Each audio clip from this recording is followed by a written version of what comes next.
record these, and they record what's on the screen and our voices, no faces.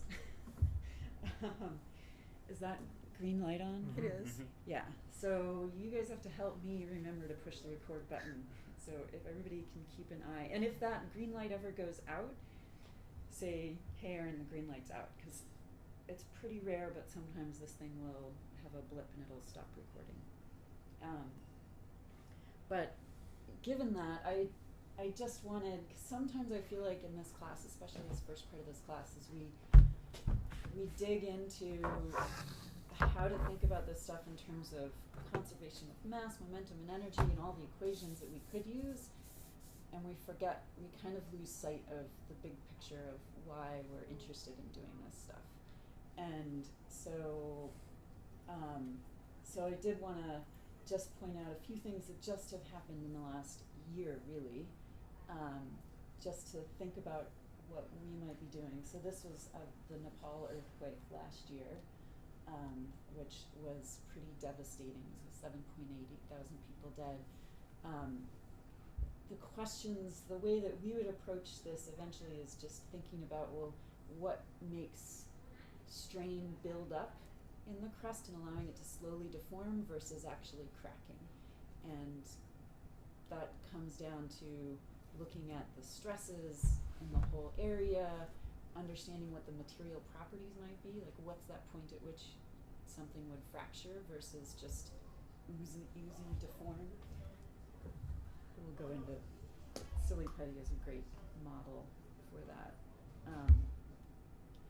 But then every material is different. We have, when there's sediments versus bedrock, the same earthquake will cause a different amount of damage. And depending, of course, on how deep it is, so there's all sorts of different things that we can look at.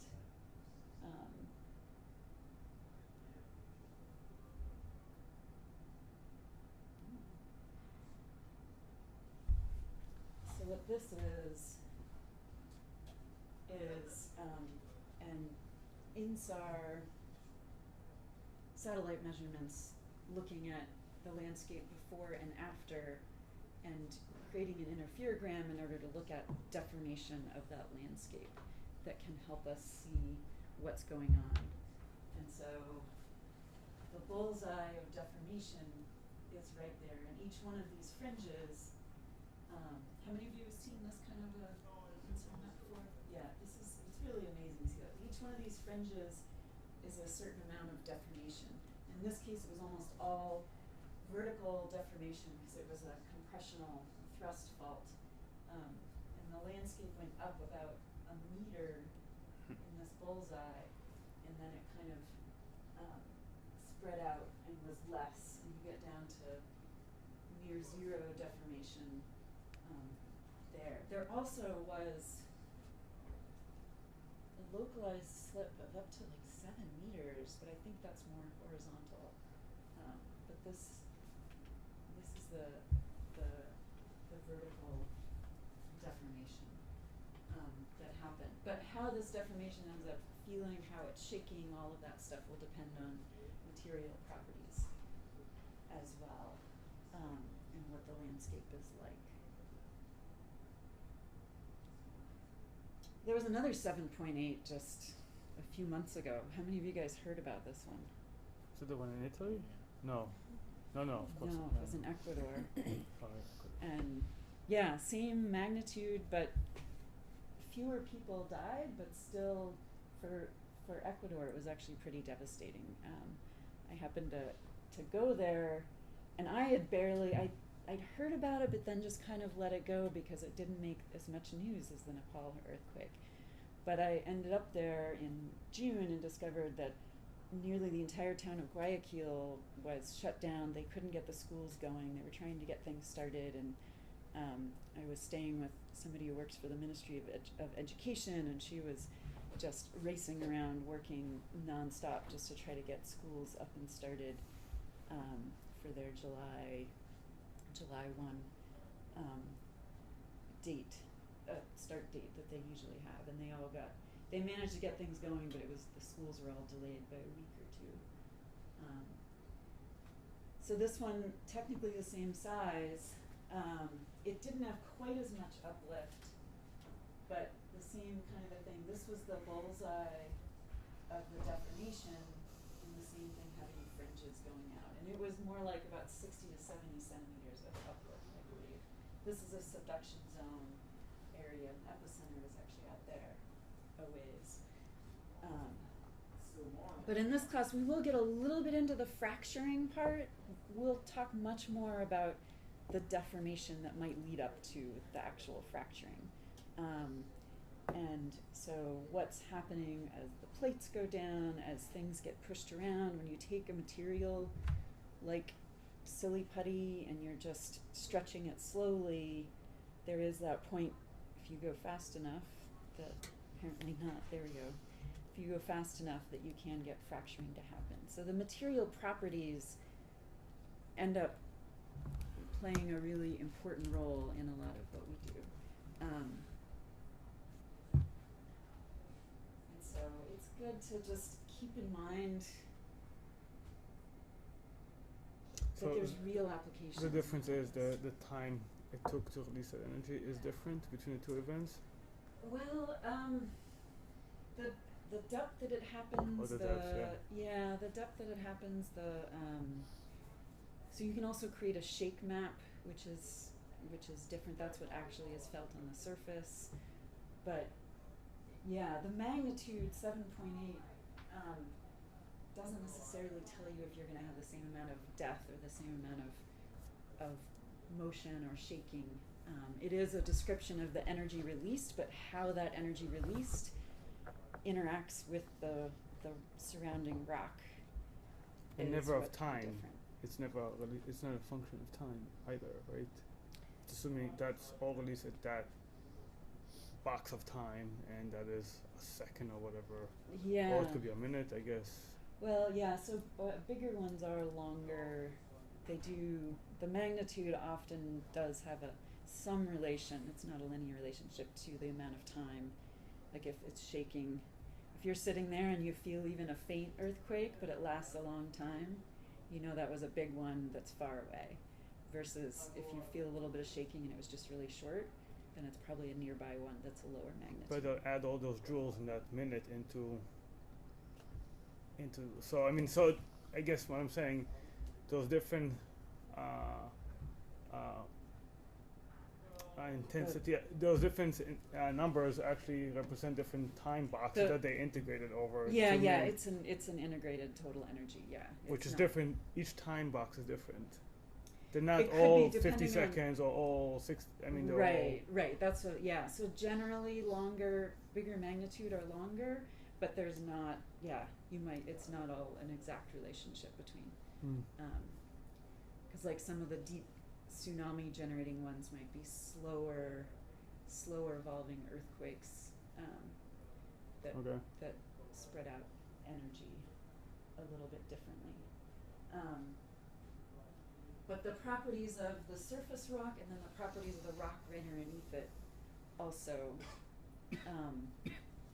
end up because of fracture at the surface. And this is where Sneaker's bar can be a great model. And we'll play with these a little bit more. But a fracture at the surface of an earthquake does not necessarily mean that it's fracturing all the way down deep. So the crustal materials, there'll be a variation in how the properties evolve, how the properties change with depth. So when you do have an earthquake, you see the crack at the surface. It's not cracked all the way through. Obviously, it gets to the center of the earth if you cracked it all the way through. So there'll be a change in the properties as you go down, and a change in the amount of stress and strain as a function of depth and space. And so getting a handle on these kind of where are the stresses highest, where then it's the material property. You can take the same amount of force and apply it to a Snickers bar and an Almond Joy, and you'll get a different amount of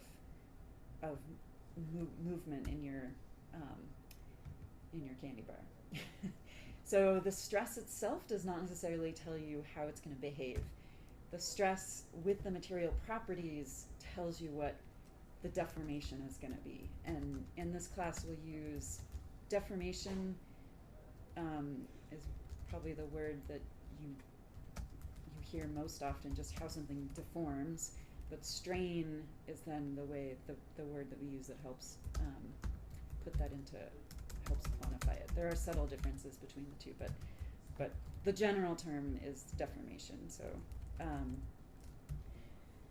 So it's a connection of knowing what the stresses and strains, what the stresses are, and then how that plays out depends on the material properties. And we'll get into that in a lot more detail. But then there's other things that come in different ways. So this is also in Ecuador. They've been having multiple issues. This is the Cotopaxi volcano, which is right near Quito, the big city with millions of people. So they've been very on edge watching this volcano erupt. It seems like it's calmed down now. As of yesterday, the last I heard was that it was relatively calm. But this started last year and has been going on at least until February or so. But there's a lot going on with this that we can think about in this same idea. This is data from one GPS station on the flank of the volcano, and this is the beginning of 2014, the beginning of 2015, and then this is the beginning of 2016. And this one GPS pole was moving along steadily, doing just the normal background movement of the whole area, and then you can see that it suddenly was pushed more westward in this case, because this is the east-west component of that station. So you have this big background, just movement of the whole area, and then once the volcano started changing, evolving, the magma started moving within it, you can see that it changed the direction that it's moving. I couldn't find a similar INSAR map of this volcano. I don't know that anybody has at least nobody has done it and put it up on Google yet, because there actually were a bunch of talks at the EGU conference in Vienna this spring about this eruption. So I think that there's going to be some papers coming out about it, but not yet. But again, we can take information like this and think about conservation of mass, conservation of momentum, which is how the stress is distributed and moving through, and conservation of energy, and to try to understand what might be happening here. And here we have different material properties. We might have material properties of lava, we might have pyroclastic flows, and even the gas clouds. A lot of the concepts that we're covering, we're mostly going to be talking about solids in this class, but the underlying concepts apply to atmosphere and ocean movement too. So the underlying concepts are all there. And then this was just published in the New York Times a few days ago. Did anybody see this article about sea level rising and how it's affecting the coastal cities of the U.S.? And so this is Charleston, South Carolina, a picture from there. And basically every time there's a pretty high tide, it starts to flood the streets now. And this is going on in a bunch of different cities. There's been these, it doesn't have to be a rainy day to get flooding. They call it sunny day flooding on all of these coastal towns all over the eastern seaboard. But this also can be looked at as a problem with using these same geophysical concepts. In this case, the relative sea level rise in these areas is a combination of the eustatic sea level rise, which is the actual volume change in the ocean, which in this case mostly comes from expansion, thermal expansion of the water itself, along with melting glaciers. Those are the two biggest components of the eustatic sea level rise. But it turns out in a lot of these areas, in Chesapeake Bay, In particular, they've got subsidence of that area due to groundwater pumping. So we've got conservation of mass problem where we're sucking water out of the ground that's causing subsidence. There's also remnant subsidence due to glacial isostatic rebound. So this area is still changing from the end of the last ice age a little bit. Were there glaciers here in the last ice age? Virginia? No, there weren't. But what turns out is if you put a giant ice sheet on Canada, and then you take that ice sheet off, Canada starts rebounding, right? But the whole plate is connected, so if you start rebounding here, you're actually going to have a secondary effect of having some subsidence on the other side. So it's just like if you push down on a material, you'll get a little bit of an uplift around the edges of where you push down, and so then when you pull up on it, that stuff has to rebound directly. So there's still remnants of this.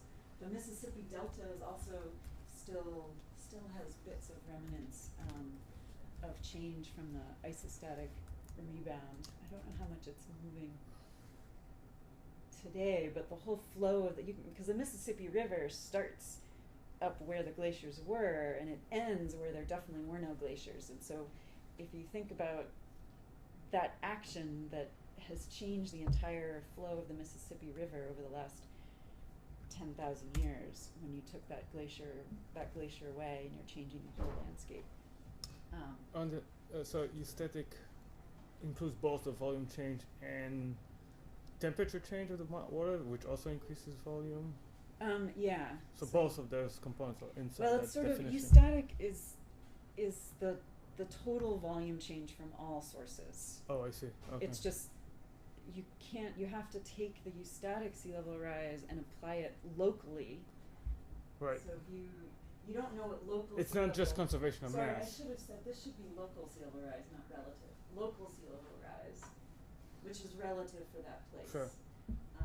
Okay. So these are local effects.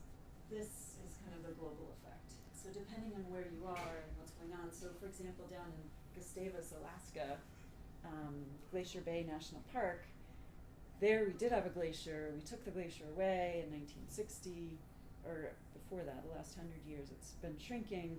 That whole area is rising. So even though eustatic sea level is going up, they're actually seeing local sea level drop pretty substantially because the earth is rising back up. So the tidal flats are all rising up out of the water at a pretty fast rate still right now because that response. And Jeff's going to get a lot more into the glacial isostatic rebound specifics later in the class. I'm curious, what's a fast rate for that? Ballpark Good figure. question. Like, noticeable by the people who live there. So centimeters a year. Okay. Oh wow. Probably. I don't know off the top of my head exactly, but something that's noticeable to just people who live there. Okay. Oh. Have you guys seen this? If not, it's Oh, I love this Yeah. website. yeah, I love it too. This is the jet stream. Alaska is right here. Probably can't see it very well. We're right there in this little. Looks like we're in a little lull right now.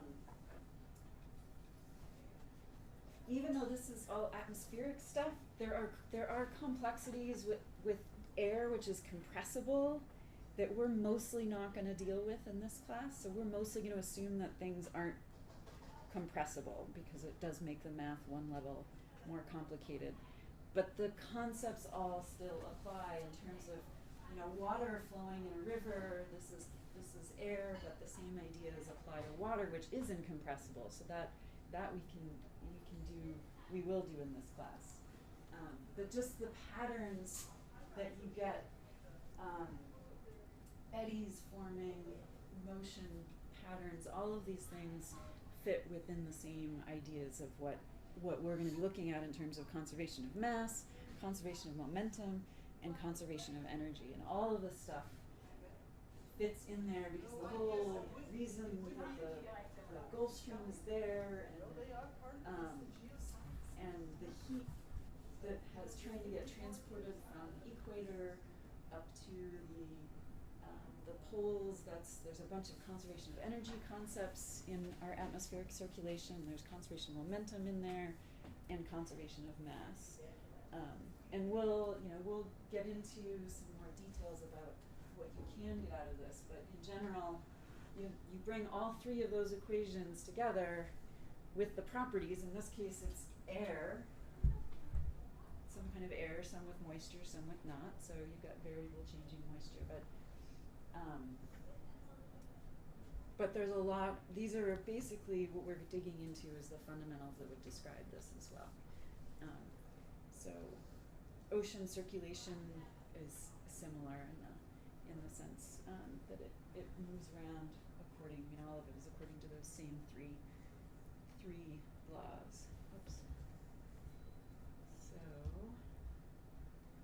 So basically, really, just what I wanted to say is, we can't necessarily stop earthquakes from happening, the volcanoes from going off, or all of this stuff, but we can, as geophysicists, start to provide some assistance with helping understand them, maybe figuring out how to mitigate problems, trying to warn people. You can see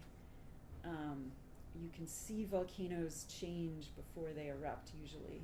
So even though you can't pick the certain date, the reason that nobody died in the Mount St. Helens eruption, or 2 people died in the Mount St. Helens eruption in 1980, was because they were paying attention and they could see that it was happening and they evacuated a bunch of people.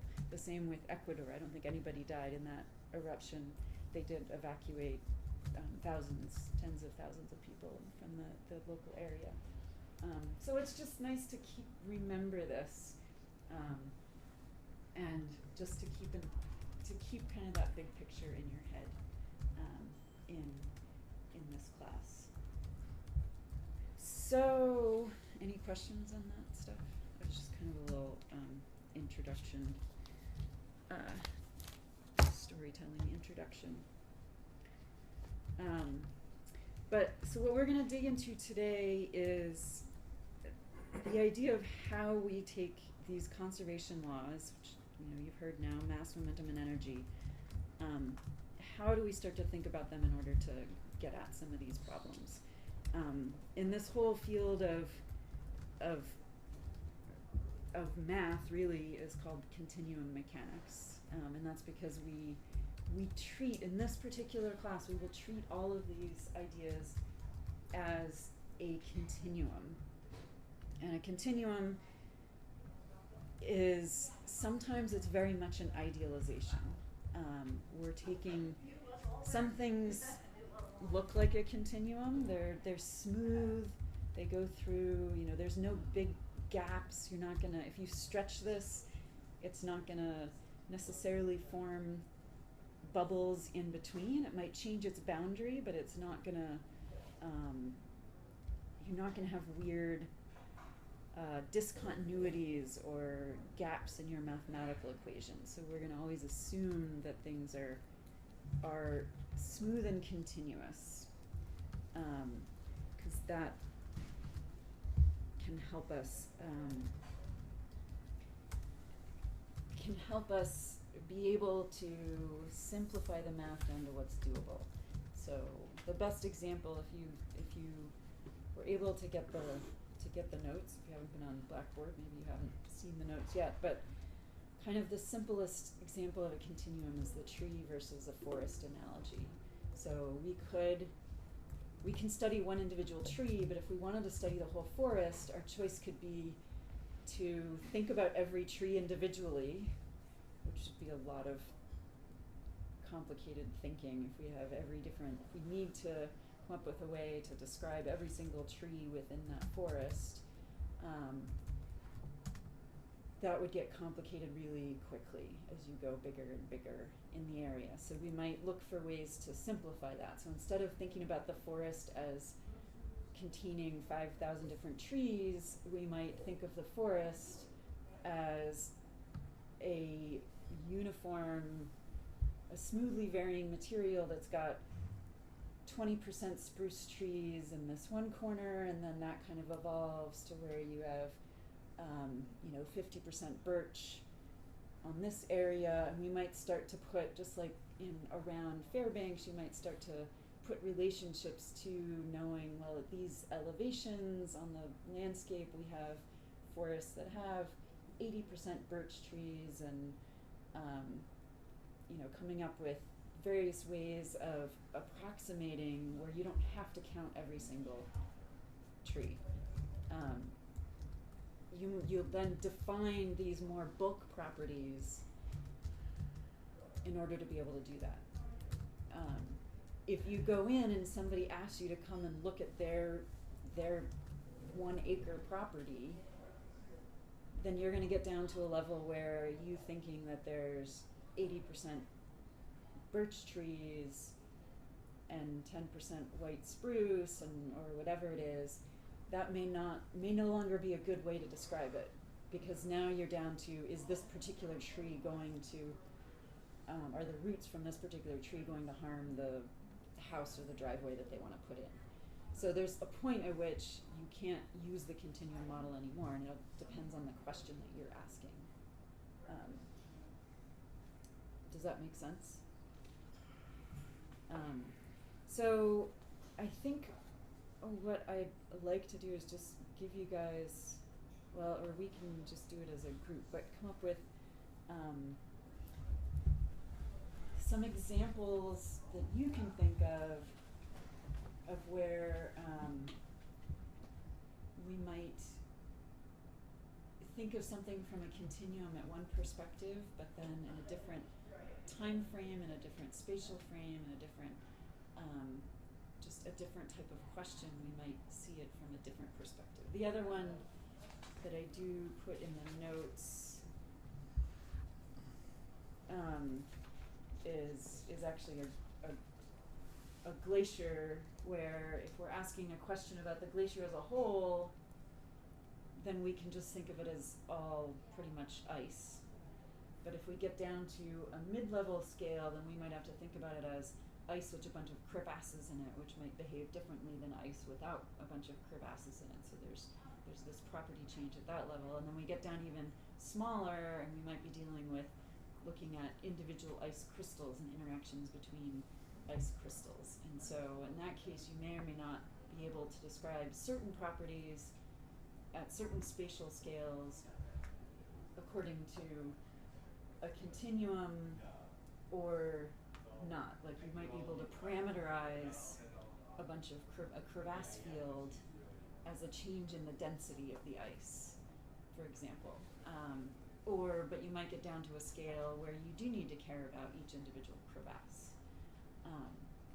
So that's another example in there. So what can you guys do? Let's take 60 seconds silence and just think for yourself, and then we'll start throwing out some ideas.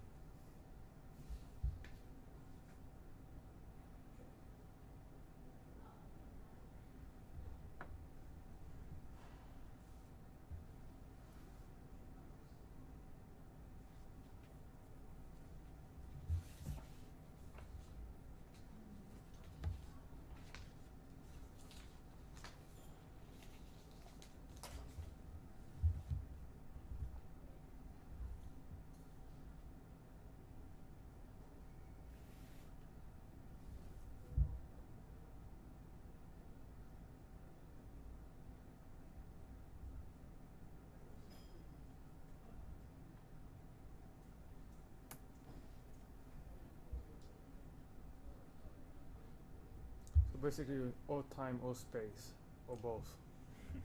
Sometimes it could be Okay. either, yeah. Either or both. Yeah. Any ideas you guys have? So, like would.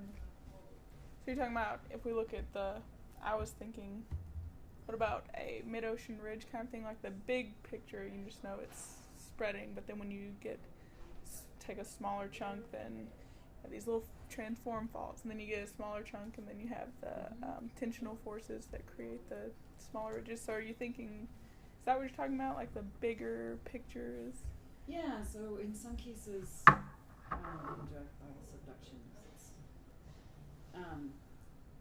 So when you're at a subduction zone, you might initially, if you want to look at the really big picture, you might just treat these two plates as being a relatively similar material. You've got some mantle material down here that's got its own properties, but you're not going to deal with any details in there. You know, maybe you've got a bunch of little ocean sediments in there, but from the big picture, you're just going to forget about that stuff. Or maybe figure out a way to parameterize it or put a little, maybe some kind of a factor into your equation. You might need to account for it, but you might not. So you want to start with kind of the big picture, simple assumptions. But yeah, when you start to zoom in, you're like, okay, so this is your big picture, but what if you really want to know what's happening there? And what if you really need to understand the details of that? Then you would zoom in and you'd be like, okay, so you've got a layer of sediments on top of this, which has different properties. You've got a boundary between the two. So a continuum does not mean that you can't have a boundary, but you need to have it be continuously differentiable across that boundary. So you can have a kind of a step change in properties, but it needs to be mathematically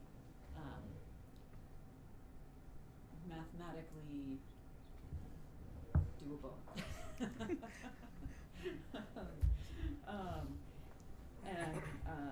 And there are ways to account for that mathematically, but usually you might have a strong gradient in a property where you hit a boundary if you want to keep it nice mathematically.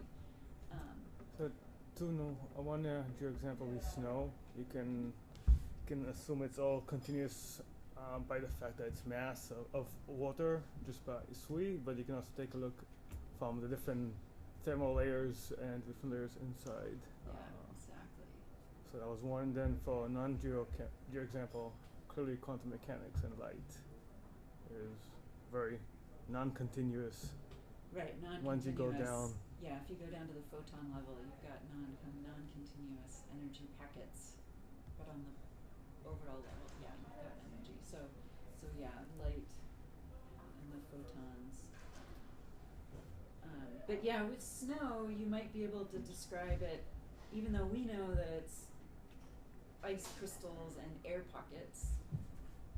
From that big picture, you can just describe it as having a certain density, and that density might change with depth as the air pockets get squished. So you think of it as the same substance, but with a varying density through whatever space you're looking at.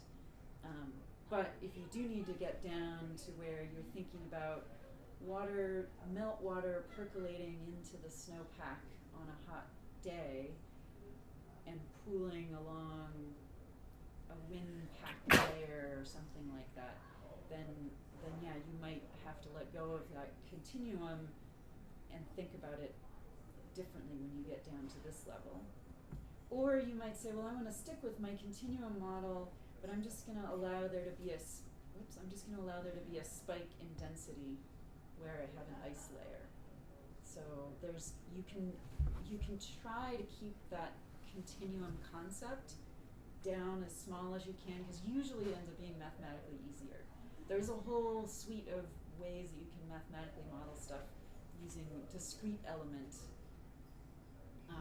analysis, which is where, and I know there's a colleague that actually models snow as a bunch of grains, and it's because of the question that she's trying to answer, she needs to be able to do that.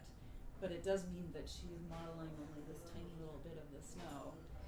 And if she ever wants to go bigger scale, she has to nest that smaller discrete model into a bigger continuum model. So her model might then spit out an average density over that for that little pot. But she's inside doing this whole analysis to figure out what that average density is, or whatever other property she might be interested in. But yeah, snow is a great one that has a lot of different variations. What else? Magma chamber. Magma chamber. So what are the different? So if you look at it like from a deformation type view, it's looks like that, and it's just a big ball under the ground that may change, but you can get down to looking at like where different minerals are crystallizing out of it at different temperatures, how the density is changing as you go down, and then also looking into like how the shape is in reality as opposed to kind of the simplified models that get applied to it, Yeah. which are much Yeah. easier to draw. Or easy to draw, yes. Yeah, and you could have like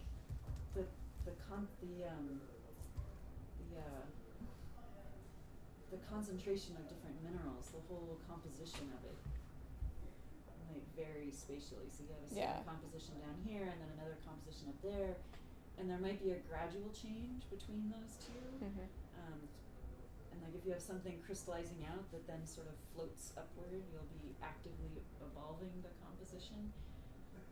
So you could define your composition based on, a certain percent of different minerals, and then have it'd be a continuum property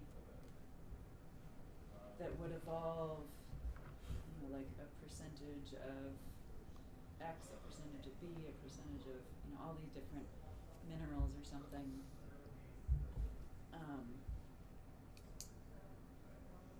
But then this doesn't, I'd probably do it a little bit differently than this, but you could define your composition in a way that you can mathematically deal with it evolving from one place to the other. On a certain scale, but then if you get down to where there's actual minerals crystallizing out and changing and moving around, then you might need to let go. But you can think of a way to describe mathematically the bulk composition. And in your very first simple model, you might say, well, let's just start out by saying that the composition is the same everywhere, and we're just going to start doing something simple with that. And we've got like a pressure going on. And then once you solve that problem, you can step it up and make it more complicated, and so let's make it a spatially variable composition.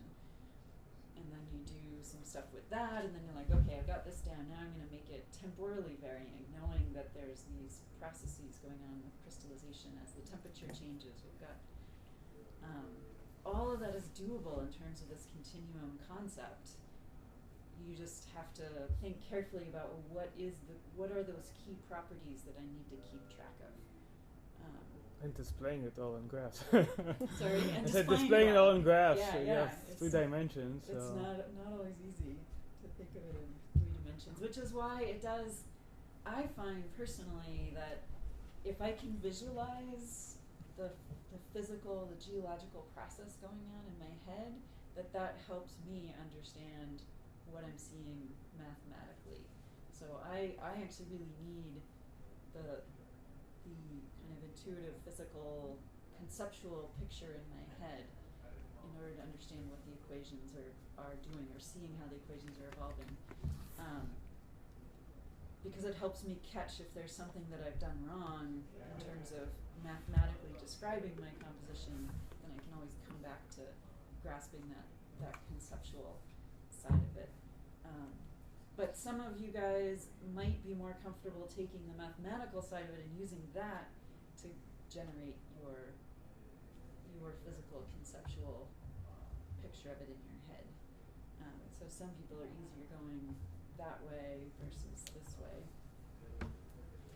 What else? What are some other ones? The speed of the seismic waves for like some boundaries on the Earth, because inside the Earth, like between mantle and crustal, it has like more discontinuity, and basically it's not linear. I mean, the jump is not just jump from like mantle, the speed in the mantle and the speed in the crustal. Like there is like in the boundaries is something interesting is There's a lot happening of weird if stuff we look happening with closer those boundaries. to that point. Yeah. Yeah, there is, boundaries can get challenging and you do have to very carefully think about how to describe them. And sometimes, like I said, you can describe them just by having a sharp gradient, as long as it's still differentiable through that space, you can describe a boundary that way. But sometimes that just isn't good enough to answer the question you're going to answer, and then you might have to approach it from a different perspective. Cool. Any others? I was thinking maybe like groundwater hydrology, like you know, you can sort of model how the ground is full of water at these points, or you know that it's full of this much water, and this water's coming in, this water's going out, and then maybe there's these aquifers and things. But like, if you want to, one person wants to drill a well somewhere, you have to look really like discreetly at like what's right Yeah. right there. Yeah, that's a good one, because groundwater, you know, we think, always when I was a kid, I thought of an aquifer as just this big bulb of water, kind of like our magma chambers. Yeah. But it I still think that when you talk obviously- Wait, that's not how it works? What? Well, and then I met a real water witch who could show me where there were rivers flowing underneath us. He seemed he was a very good actor if he wasn't being real about it. Yeah, that's another one. What about some non-geology ones?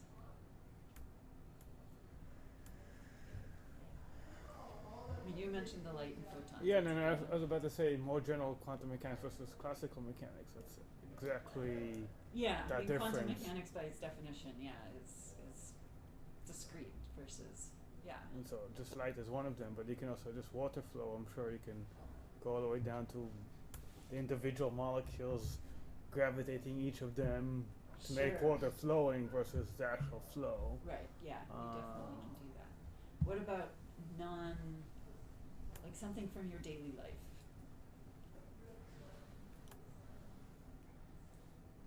I had a smoothie this morning. It was pretty continuous throughout. But if you really break it down, there's a lot of weird stuff in it. Yes. That's awesome.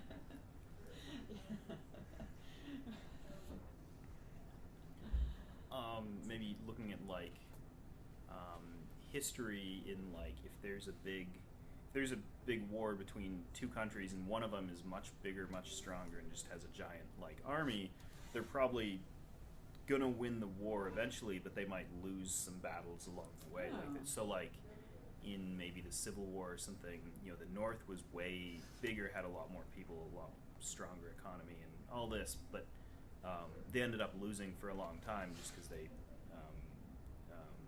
the South was just winning all these battles and stuff, and so Right, yeah, the battle versus like the it was. war.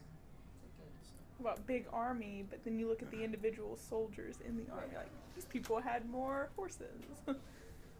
Yeah, no, that's a good one, and you could actually probably model the movement of armies, and you could probably look at that whole thing as a continual model, like the density of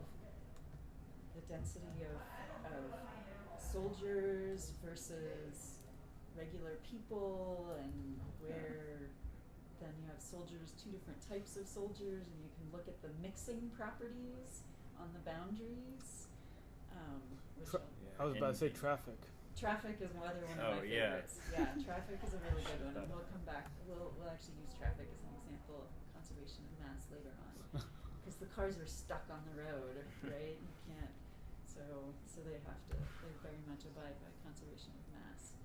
But yeah, things get Waves of higher, less traffic. density. Waves start traveling through. Sort of describe phase changes of traffic. Yeah.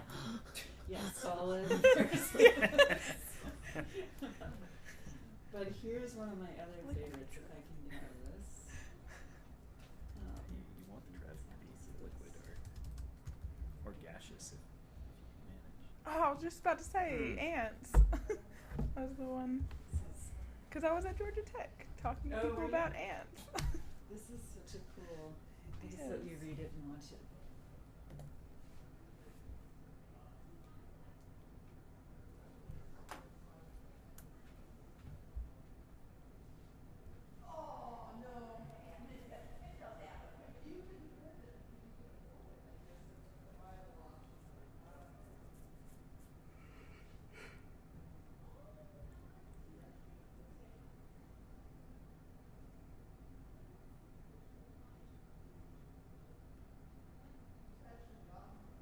Yeah, so this is where he talks about it as classical diffusion concepts, which we'll see a lot of in this class.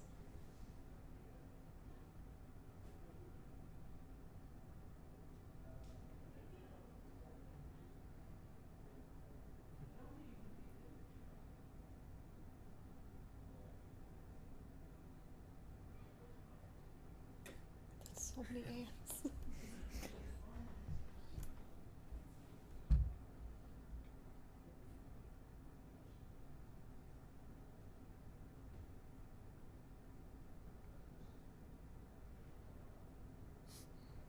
you could try to model this by keeping track of each individual ant, but that would not be fun. No.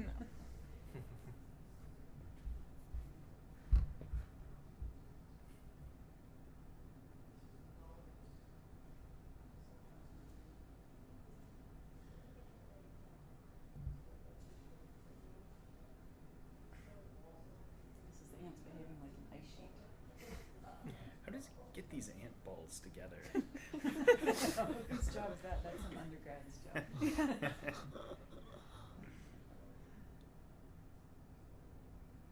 This one, I don't know if you can tell, but this is a stationary pole, and the ants are just creeping up it, like a meniscus.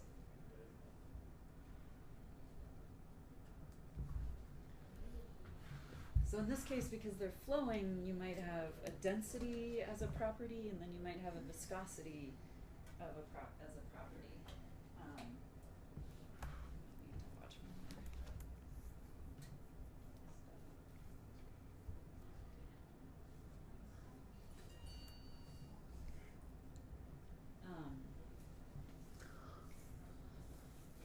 And your viscosity might be changing through time and space as well. So a lot of the materials, so water has a pretty consistent viscosity. It stays, it varies so little that it's very rare that we need to actually keep track of the viscosity of water. It changes a little bit with temperature and a little bit if you add salt in there. It's so minor in the scale of most of what we do.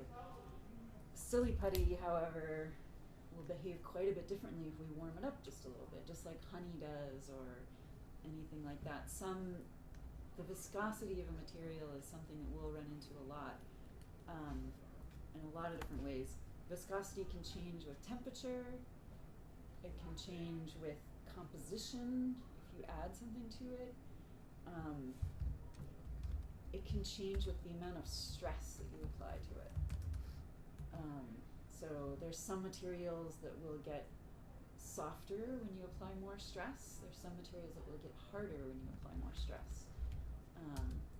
These are all called non-Newtonian. All of that in general is a non-Newtonian material, because Newtonian is like water. It's got a constant viscosity, simple, keeps going. So we will talk about a lot of different types of viscous materials. But ants, yeah, that's one of the properties that we have. Any others you can come up with? Go on. Syrup for pancakes. Syrup for pancakes, yes. Syrup for pancakes. And that you heat it up and it totally changes its property after you cook it.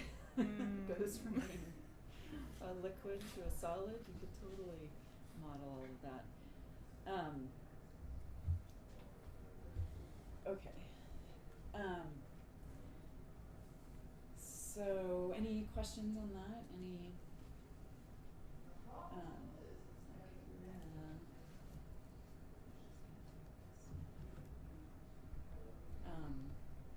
so hopefully now you guys have an idea of what a continuum is.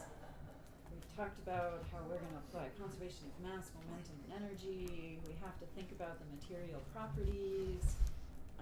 And really what this comes down to is we're thinking about what can we do with these ideas that will help us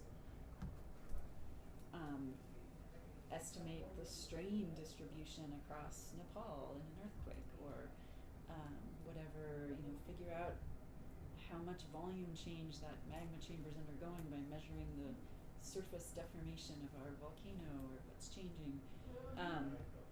And so what we will be the core, the fundamental basics that we'll be thinking about. So we've talked about mass, momentum, and you'll see each of these way more than you ever want to in terms of all written out. But these are our basic conservation principles.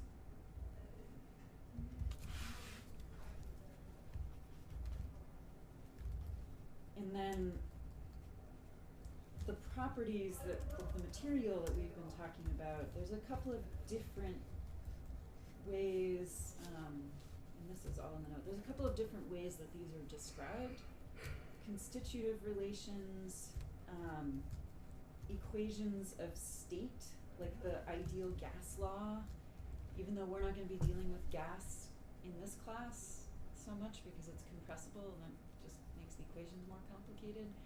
The ideal gas law is a very typical equation of state, or it's because it relates temperature and pressure for the gas and tells you what's happening with that gas, or what the behavior of that gas might be if you put a certain, because it relates the volume, the temperature, and the pressure. So in order to know what happens to it under a certain pressure, which is what we might be applying to it, you need to know what the ideal gas law is. Constitutive relations, these are kind of the same thing. They might have to do with the chemistry. This is where your viscosity will come in, and you'll see that. The ideal gas law is an example of this. In the world of electricity, this is relating current to voltage. So that's, again, it's a property of the material. A lot of this comes down to material properties.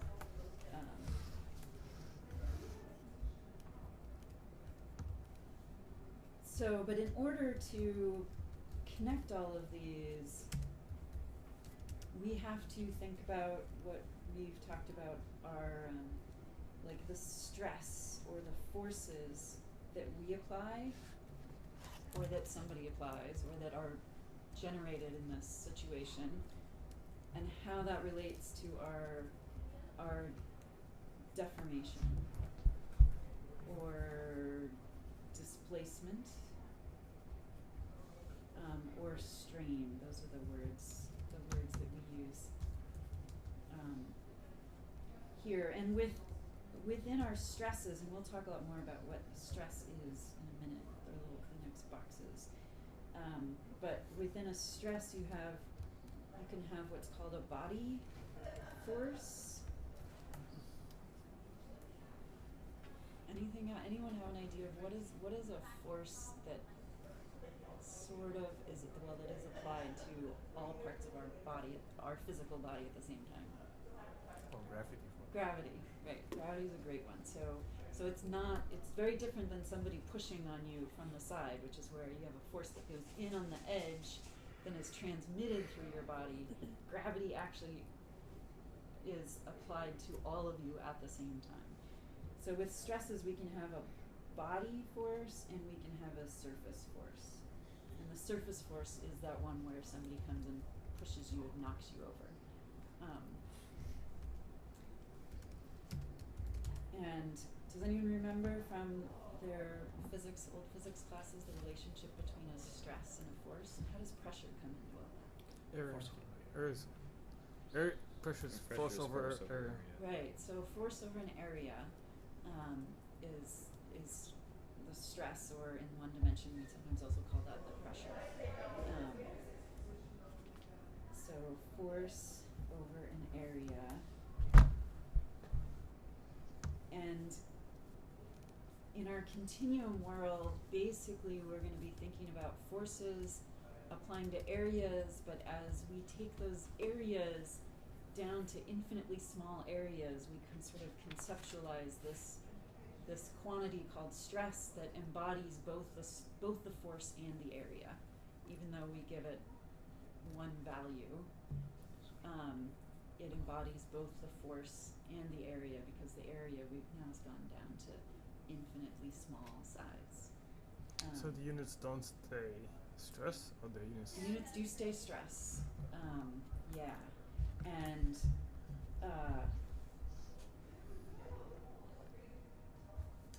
so the units are units of stress, but now our area, which is still there, it's just an infinitely small area. And so it's not just a force anymore, because it has this area with it. Wait, so what are the units of stress then? Newton per meter squared. Yeah. Yeah, okay, so, yeah, So it it's is. the same as Yeah. pressure. And so pressure is actually, the pressure that we think of is a special state of stress. And so we will Isn't it get- just the other side of the axis? I'm just thinking pressure would be, I was thinking positive, no. Positive Oh. numbers, and stress would be the negative numbers, because that's a pull. No, well, stress and pressure can be both positive or negative. Well, obviously, Um, and then, Yeah. So what pressure is basically a stress that's equal in all directions. So when you're down inside a swimming pool, you're getting pressure at you from all directions, right? And it's equal from all directions depending on how deep you are in the swimming pool. So it increases as you go deeper in the swimming pool, but it's still the same in every direction it's applying to you. A stress is the generalized concept of that, which could be equal. So the stress could just be a pressure where it's equal on all sides, but the stress could also be that it's much, much stronger squeezing in this direction than in the other two directions. And so this thing with stress, though, if I say, well, I'm going to take a force, my finger is going to be a force, and I'm going to apply it to this area. If I just apply it like this, then my box goes racing off into space, right? Because there's nothing to counter that.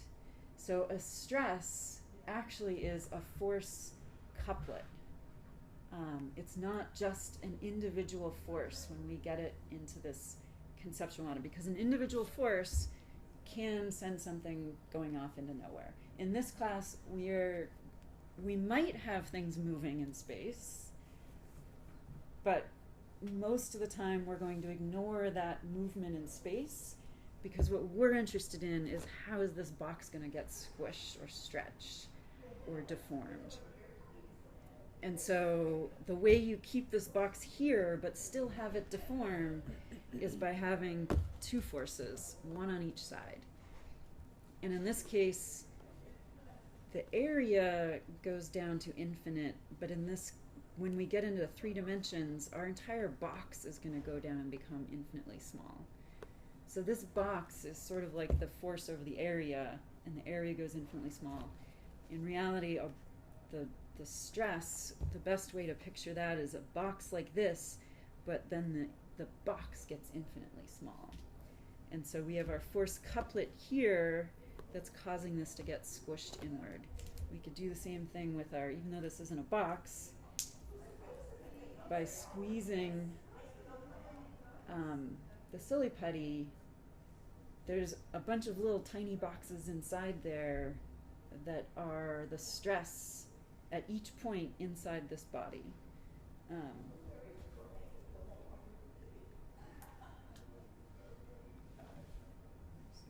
Yeah, the PowerPoint. So if we have a body like this is our silly putty.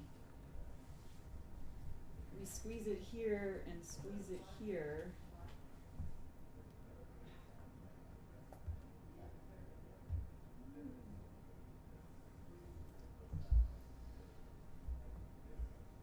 We can visualize this as a bunch of boxes.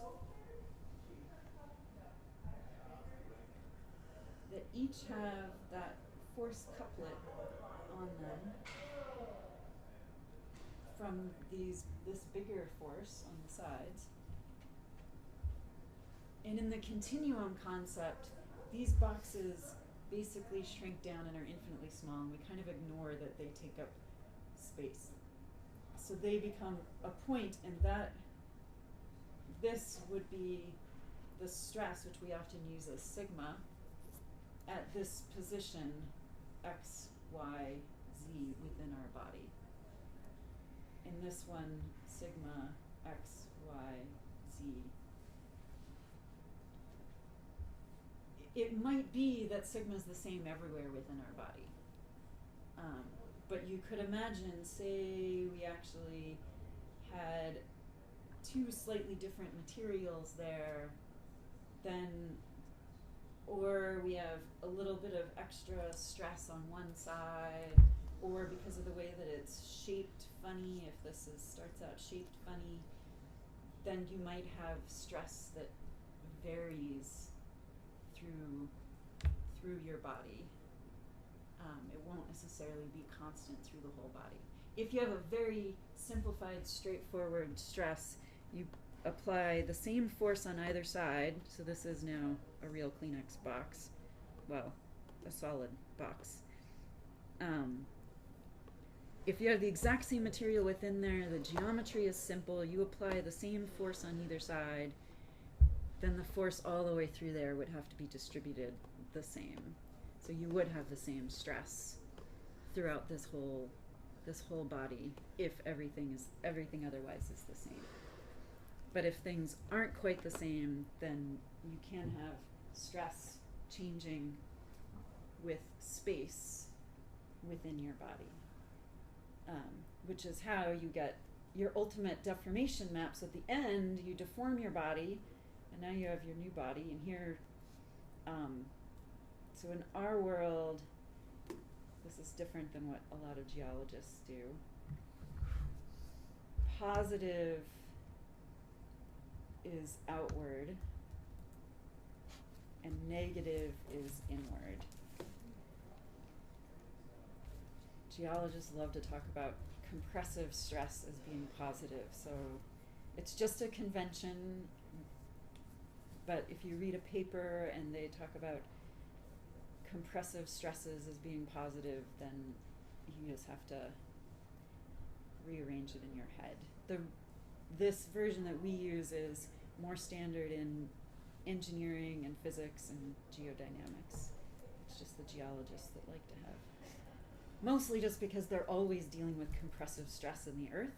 So if you're always dealing with stress in one direction, there's nothing wrong with the other convention. It's just mathematically it's a lot easier if things getting bigger is a positive measurement and things getting smaller is a negative measurement.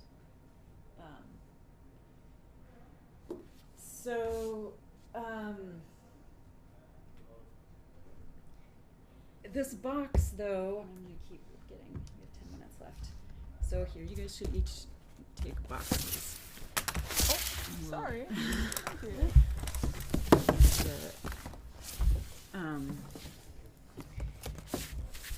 So what we were just talking about was this force couplet where I'm pushing in on both sides of here.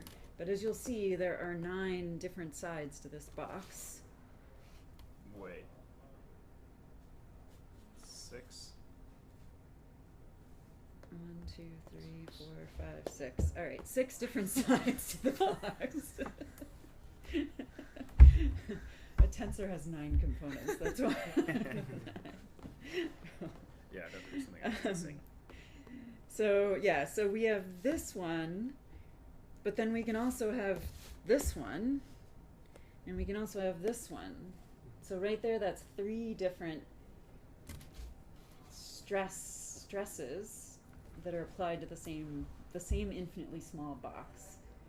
In the pressure situation inside the swimming pool, those 3 are all identical, and there's nothing else going on. You're just squeezing it the same from all directions. we need a way to be able to describe those three different ones and make sure we know which ones we're talking about. Like if I give you that box and I tell you what the X, Y, and Z or the 1, 2, and 3 coordinate system is, I should be able to tell you what stress I'm talking about, and you should know immediately relative to the coordinate system if I'm talking about this one, or this one. So we have a convention for how we do that. What is the other way we can apply a force to this box? Shear. Yeah, do you want to show that with your... I'll face and then you. I don't want to destroy the box. But left hand So what goes do you- up, right hand goes down while applying force inward. Good. And if you do that, right hand, what happens to your box? It'll deform into a polygon. And The left side will go up. Rotate. and if you Is that just what you're have, looking for? it might deform, but if you just have those two, It'll just rotate. it's going to start to rotate. So what do you need to stop it from rotating? Compression. No, Different speed, different rate of change. a different rate of change. You guys are Suppose very one close. of your hand was So faster. compression will squeeze it while you're rotating it. A different rate of speed with one hand versus the other, is that what you said? Then you wouldn't have, so they need to match. They need to be, but what's the other force that I could apply to stop this from happening? Friction. On You a, stick it Friction. to you. stick it to you. Stick it to your hand. Maybe a then you're good. solid bottom underneath, so you can't like. These are Well, all good that's how ideas. it is. Can you put your hand on there in some way, not on top of mine, that would stop it from rotating? Okay, that one. How about both hands? What are you doing? Adding another force, so on top and bottom. And the top and bottom, in which direction are you pushing? Are you pushing pulling Down. towards yourself, or are you pushing? I'm pushing down. Oh, I guess if we're doing like this, it's downwards and upwards. Downwards and upwards. Is it applying Relieve another? the downward. Don't push down. Just Okay. use friction in your hands. Oh, I guess side to side then.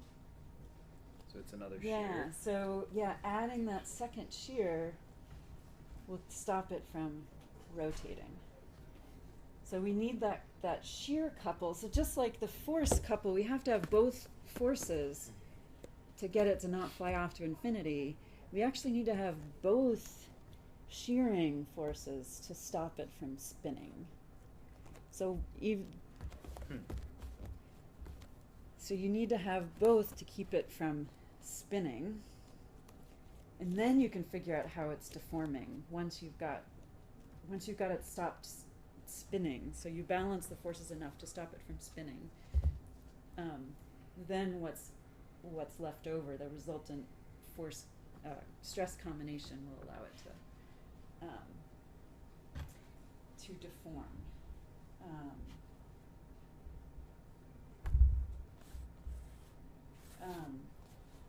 So basically the way we can come up with a convention to describe this, so we have our force, and this is our area, right? So our stress is a force over the area. This force, we give ourselves 1, 2, remember the axes convention, the right hand convention, 1, 2, 3. So our third axis comes out of the page. Mm-hmm. It's a good one to always remember. I have to sit there and do it. Yeah, there's the other one, isn't there? It's like the left hand version. Or is it the right? Is it the right hand? I always go 1, 2, and the pen goes flying off. So here I can tell you that there's a force that's in the negative x2 direction, right? Because this is our 2, and it's a downward force in the negative x2 direction, or just in the x2 direction, because actually needs to Oh, have all its- these are X's? Yeah, or you could Okay. use No, just whatever. x1, x2, x3. Yeah. Okay. We do use 1, 2, and 3 for axes more than x, y, and z because x, y, and z we use for the spatial position in space. 1, 2, and 3 we use for the local description of what's happening at that location in space. So we have a force that's in the x2 direction. How would we describe this area in terms of its direction? Normal. The normal. What's the normal to our area A? Positive x2. Yeah, so it's in the x2 direction too. So what I just drew here is some force F that's in the x2 direction and being applied to an x2 face. Mm-hmm. Is there a question? Yeah. Are you sure about the 1, 2, and 3 sides of the box? Because I remember I was reading it this morning and it was different. Isn't it 1, 2, 3 with Like your one right is- hand? Yeah, that's One is x positive and then y is the second, and then the third one is the z positive, if I remember it correctly. Oh. Oh. Yeah, so you can draw them Yeah, this. 1, 2, and 3 if you want. that's the same turn and Or is it is the So same. 1, 2, 3.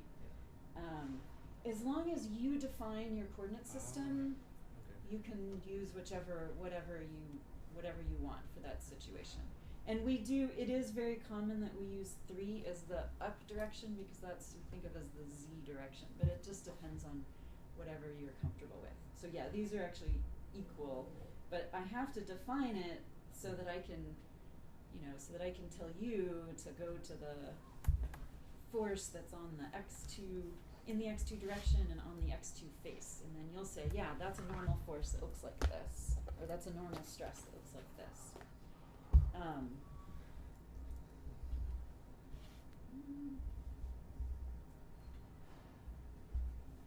If I put this shearing force here, so this will be our F2 if this is F1, what's the direction of this new force we have? It's a shearing force. Next two. Right, it's also in the x2 direction. And what's the face, the normal to the face that it's being applied to? Minus x1. Positive. Yeah, Oh, the x1 okay. face. Yeah. And because you do have to keep track of that, because these are always in couples, we have a negative force on this face and a positive force on this face. The normals are in the opposite direction, so the negative signs end up canceling out, but you do have to be careful because overall a negative stress does mean compressive. A positive stress means expanding.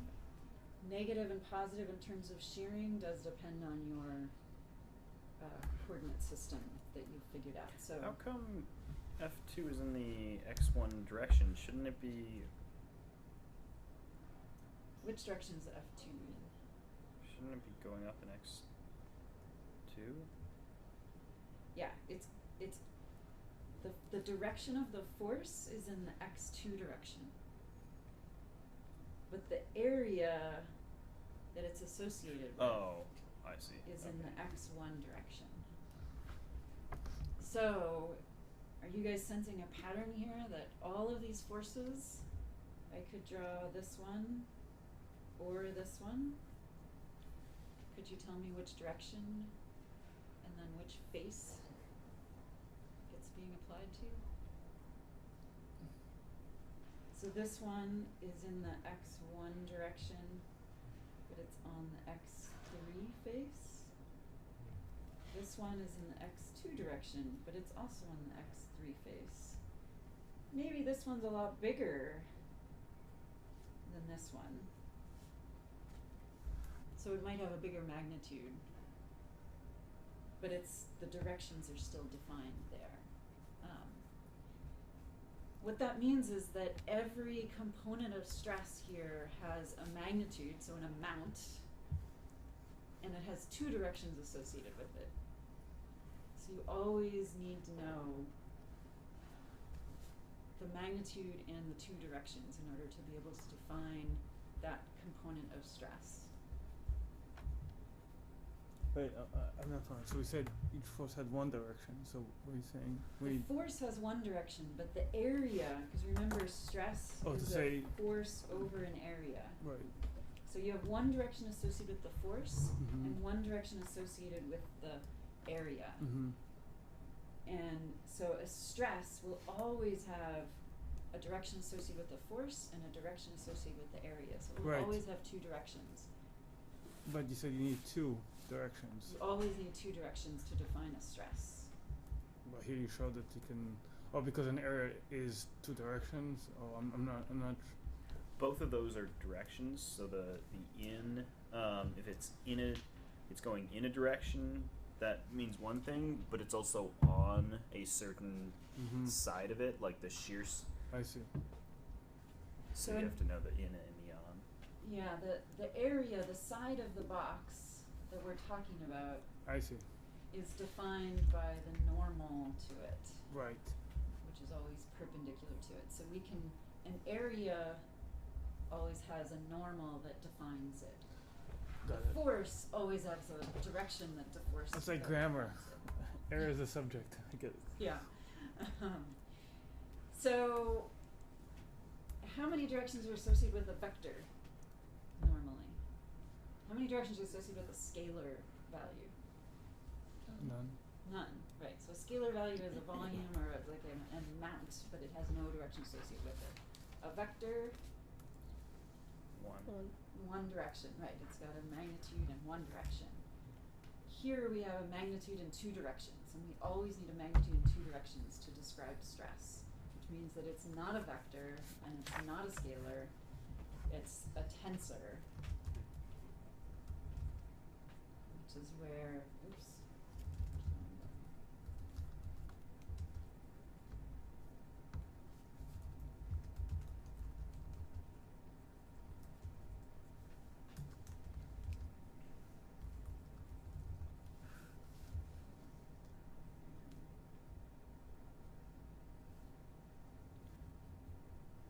Oops, 4. 2, 1. I'm just using F as the magnitude of that.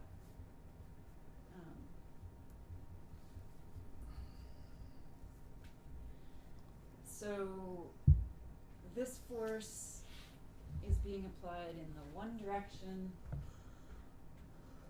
on the surface area of our box that also has the normal in the one direction. This is what I always forget.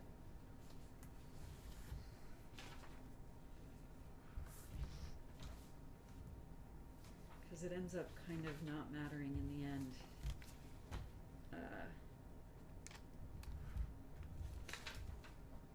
I do like to make sure it's. So the first number, when we write these out, the first number is the normal to the area. It doesn't end up mattering very much in the end, but it's just good to think about it that way. So this force is applied onto the 3 side, which if we have 1, 2, and 3, that would be this side, but it's pointing in the one direction. So we're on this surface pointing in the one direction, which means that it has to be a shear force, because the only way you can have a force that's pointing in one direction on a surface that's another direction is for it to be a shear force. So basically these describe the different forces you can have on your box. And this, because each one has to have a magnitude in 2 directions, we can start to write it out this way. And because we live in a 3-dimensional world, there. Oops, we're out of time. We always go 1, 2, 3. If we lived in a 4-dimensional world, we'd have 4-dimensional. But thankfully we only live in a 3-dimensional world. So this is what a tensor is. And the important thing to note is this is not just a simple 3x3 matrix. Because the tensor is, it is a type of matrix, but it's a special matrix that has this relationship of that it's a magnitude in 2 directions. And so it will have special properties, and what we'll talk about on Thursday is that to keep it from spinning, we actually need to have these be equal and opposite. And these need to be equal and opposite, and these need to be equal.